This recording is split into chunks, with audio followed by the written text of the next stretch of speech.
নমস্কার বন্ধুরা, দেখো আজকে কে আমার ছাদ বাগানে এসেছে। আমার শাশুড়ি মাই নয়, এটা নাও, আমার শাশুড়িমা পুঁই শাক খাবে। তা সে সরু সরু ডাল খাবে না, এপাশে সরু হয়ে গেছে। এই যে ওই হাতের কাছেরটা পারো তাহলে, এ দেখো এইটা পারো। হ্যাঁ হ্যাঁ, ওই যে ওইটা, ওই ডান দিকেরটা। হ্যাঁ, তাই এখন সে পুঁই শাক ওঠাচ্ছে। দেখো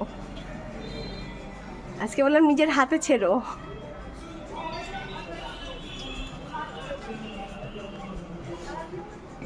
কাটতে পারছো না?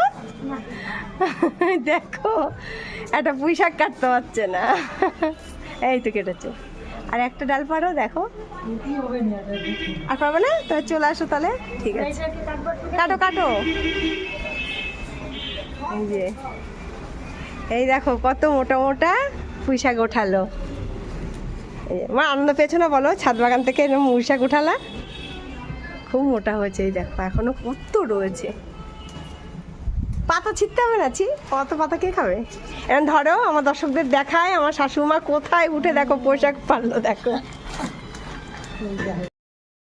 দেখো বন্ধুরা, আমাদের ষষ্ঠীটা কিন্তু একটু আলাদা ধরনের ষষ্ঠী।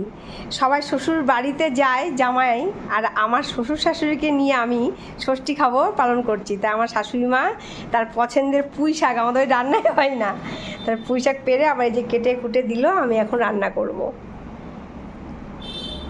এটা আমার শাশুমা।